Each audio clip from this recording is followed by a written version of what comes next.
All right, so this is the Static Site Editor Product and Design weekly meeting. It is June 22nd here in the States. And yeah, we can jump right into it with a couple FYIs, just repeating from the meeting earlier. 360 reviews are due today within a few hours. If you haven't completed a self-assessment, I think that's the most important part. I did mine just yesterday because I procrastinate, but yeah, just need to do as many of those as you can. And I think managers will start distributing or, communicating the feedback over the next week or so. And there was another thing about while I was out that I was catching up on about an effort to reduce the number of meetings on Fridays to 0, hopefully. No meeting Fridays is something a lot of groups are doing. I think we'll try it out. And in that spirit, we've moved our team retro to Thursday. So we'll try that out, see how it works. As I mentioned before we started recording, I'm just catching up right now on everything that happened while I was out last week on vacation.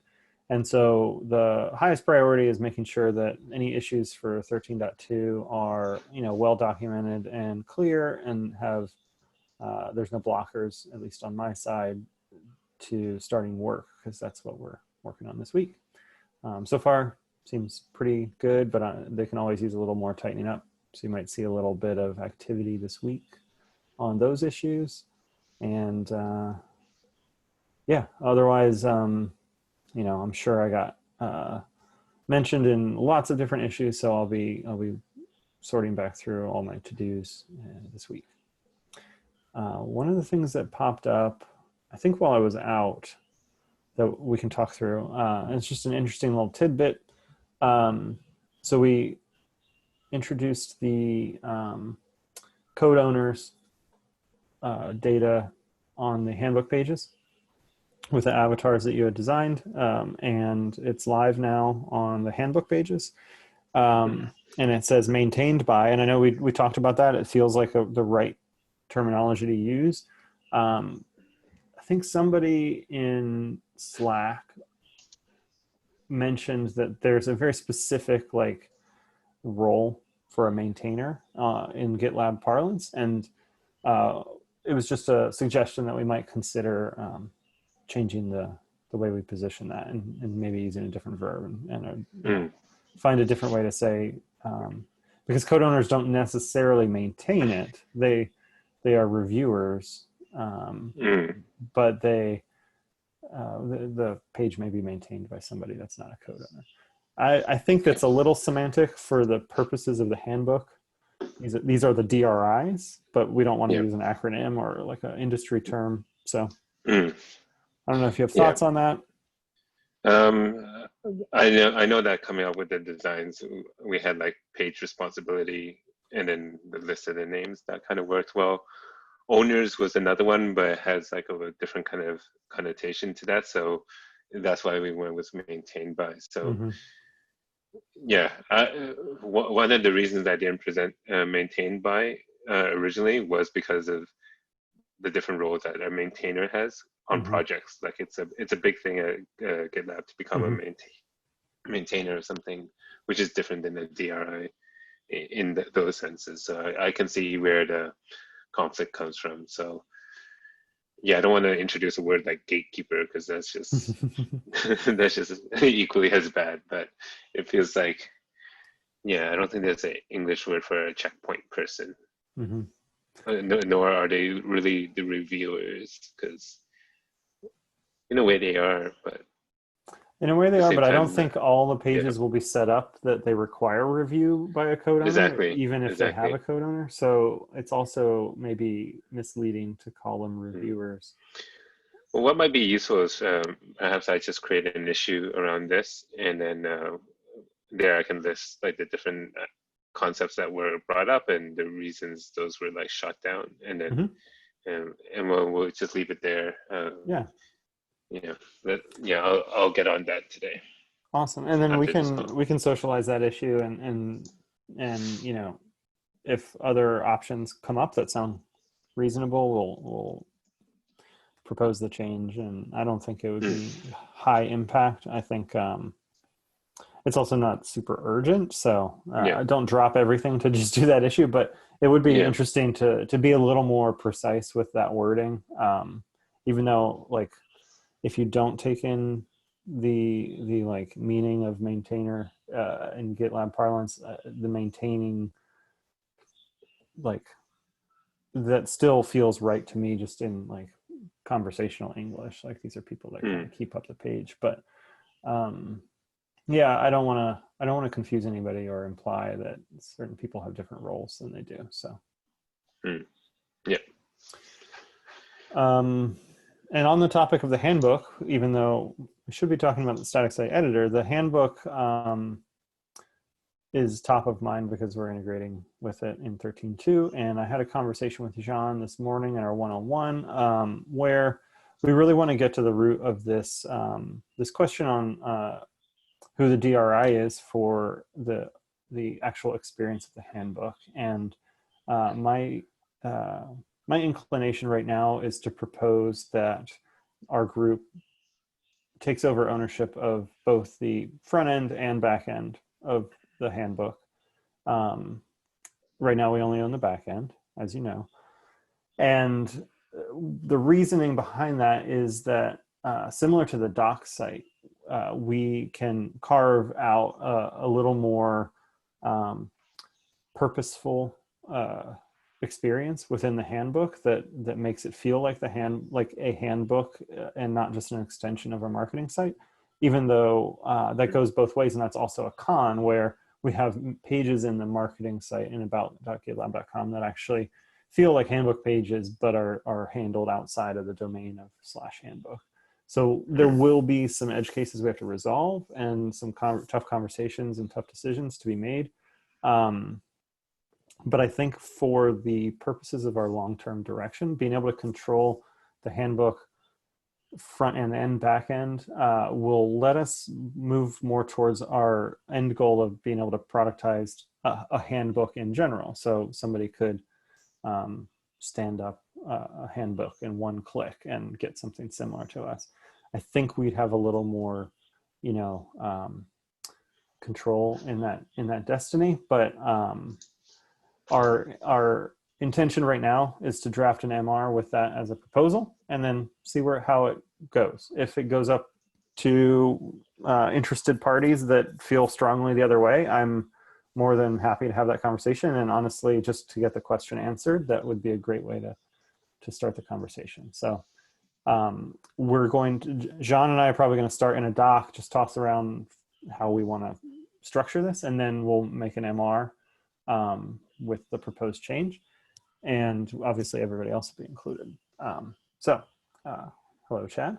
Just Hi. to back up for a second, we're talking about point 3 on the product list, which is our intention to propose that our group owns the front end of the handbook project, as well as maintaining the back end, which will allow us to take more formal ownership of the user experience and make changes that are separate but complementary to the marketing site.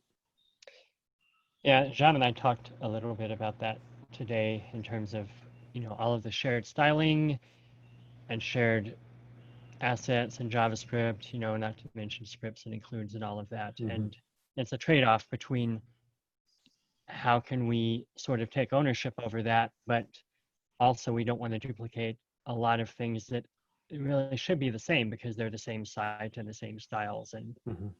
the same design aesthetic. So but we want to have the isolation and independence from Mm-hmm. for the marketing and the handbook to evolve. So we'll have to find that middle ground. Yeah, and I don't think it would be a quick.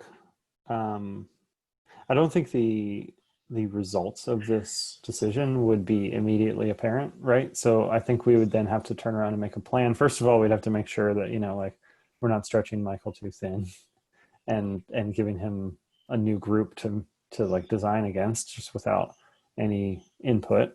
But then we would treat it just like another group, which it is, and we'd have a roadmap, and we would define some incremental steps to change things. But ultimately, a vision of that I would have would probably be that we kind of pave our own path with the look of the handbook and start to diverge from that shared style, which would hopefully provide a little bit more clear distinction between what's a handbook page and what's a marketing page, and make it more clear for the user and for the reader what they're actually reading.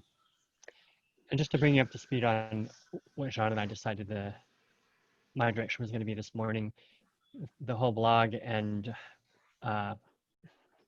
releases mono repo site, we're going to put that on hold for a little bit, mainly so he can be really clear about expectation settings of how things are going to change, how they're going to move around with all of the folks under marketing and the DRIs, whomever they may be there.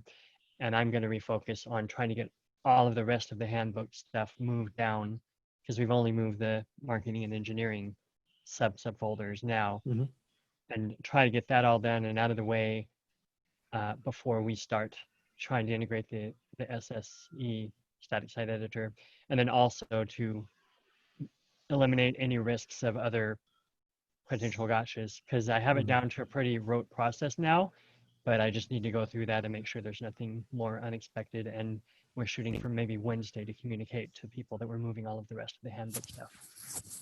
Great, that sounds awesome. Yeah, so again, this is just this is our intention and our proposal. As I was getting to, like, if we propose this and we get a lot of pushback, and we hear that, you know, there's a very clear owner on the marketing side that there's a desire for a consistent experience across marketing and handbook pages, and instead we now have at least somebody that we can go to as a DRI. That's a perfectly valid and acceptable outcome in my mind. I think that we're looking for guidance, and right now I don't see a lot of downside to us owning it, other than we just have more work to do. And you know, down the road there will be tricky situations when we talk about some of the, like, direction pages and stuff, like what style should they be. Right. One note on the number 2. Sorry I joined late. The thought I had is, like, it's driven by the code owners, so maybe owner is the word we want. I don't know if that's been thrown out. Yeah, we talked about that, right? I mean, I think that there's pros and cons for that too. I mean, it's technically more accurate than maintainer, but feels, maybe if you're not familiar with the maintainer role, actually feels like a higher level of responsibility, maybe. But maybe it's as simple as that. Maybe it's owner. So the immediate next step, Michael's going to create an issue where we talk about the things we considered and kind of start the conversation in the open, so people can weigh in with other thoughts or options, and we'll you know, probably pick one or decide that it's not worth changing.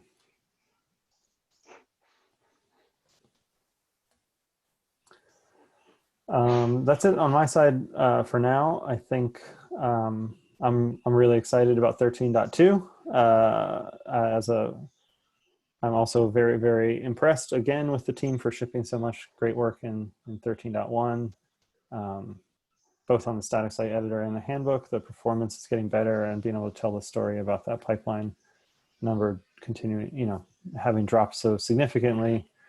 It's a relief. I was, as a side note before I hand it over, speaking with someone on the content marketing side, and they're very, very excited for us to be moving forward on a path where they could use it for the blog. And I think when I really thought about it, and if I put on my, like, MVC iteration hat, after we get this on the handbook, you know, we're probably, I would guess, 2 or 3 milestones away from having a workflow that they could start to use. You know, like some of the things about creating new pages and maybe even scheduling a page to be published later, or having a preview draft workflow. Those could get tricky, but I think we could work through them, probably next quarter. So I'm really excited, and I guess on that note, we can talk about solution validation, because that leads right into it. Yeah. So last week I created 3 issues around like areas where we need research on. So in order, I guess we'll just like random order right now. Is one is kind of the flow. So that idea of the draft, ideas of pulling more of the merge requests information back into the static site editor and seeing like what's that fine balance is between abstraction of the Git underlying infrastructure versus like a mental model of publishing. Those are still assumptions right now that we believe that people are coming at this as like a publisher, not so much of a Git workflow editor. So that's something that we need to validate. So that's that one issue on 920, where that's looking at that whole general flow. So in this issue, I'm expecting to like test like how you might create a new one, add an existing change to an existing MR, and like kind of like exploring some of those mental models around that. There's another issue that I created around the editing experience itself. So this lies down to how we might think about editing a static site. So common models around that is like a fill in the blanks kind of template, where you have like these empty areas and then a bunch of glorified text area boxes that like inject the data in there. Or do we want to go down the route of a block editor like Gutenberg and WordPress, or like, Dropbox Paper kind of operates in a box model as well.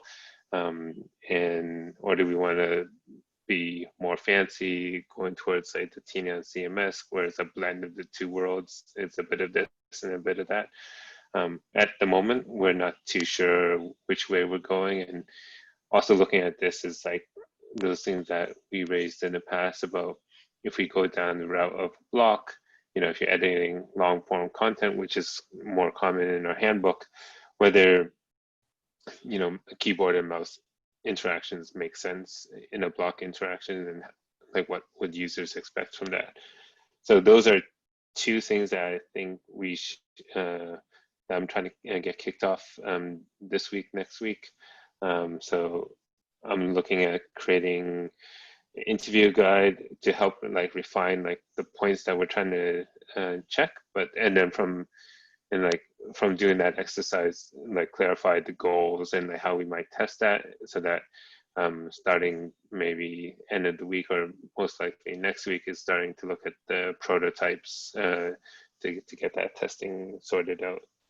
And then the other issue that I raised was more like an overarching product strategy kind of issue around usages of the static site editor beyond the handbook itself. Is something that the team, it's come up once or twice, and even talking today about whether the marketing site with the blogs or the docs site with the wiki, how does that overlap with the static site editor? Does it make sense there, or do we keep them separated for now, but keeping a pulse on the needs of those users and how they differ from handbook edits? And also taking a look at competition to see if there's a gap in the industry where we feel that GitLab's uniquely positioned to compete against, or give an offering that is will be useful to customers beyond handbook editing. So in a nutshell, those are like the things that are on my kind of mind where I need to focus time and effort on. Yeah. Thoughts on that? Yeah, I mean, those are great areas to dig into. My thought on the last one on the different uses outside of the handbook, um,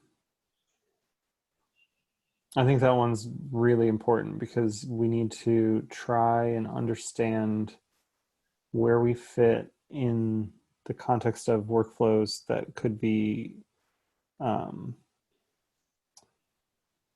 more narrowly scoped, like those that are solved within something like Tina CMS, um, or whether we need to be working towards more of like a blog publishing workflow that inherently has a lot more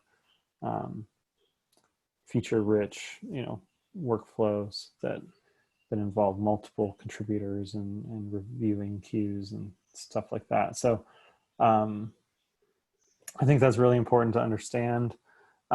There's also sort of maybe potentially less common use cases, but really ones that we should use this research to define that we've talked about in passing, but things like documentation sites, like our doc site, personal or professional like portfolios or galleries, things that you're using to, personal marketing sites.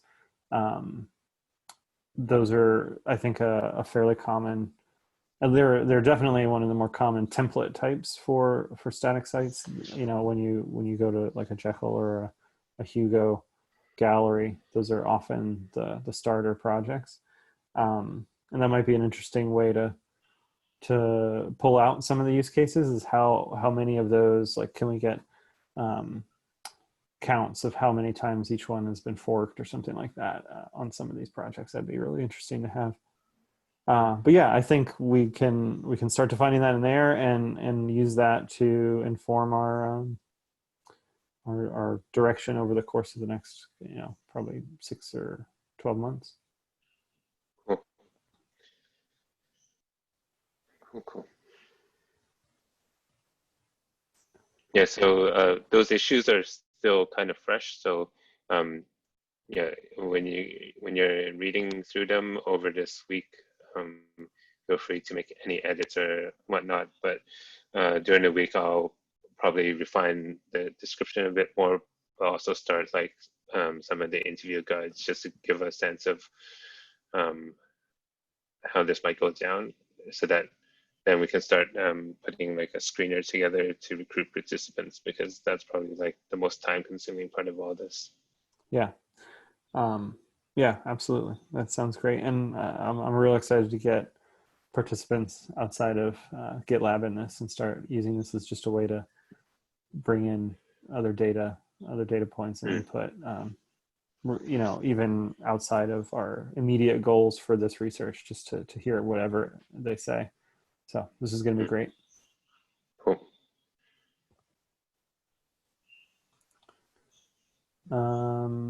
Nothing else on the agenda, I think. So, Chad, do you have anything else you want to bring up? No, thanks. Cool.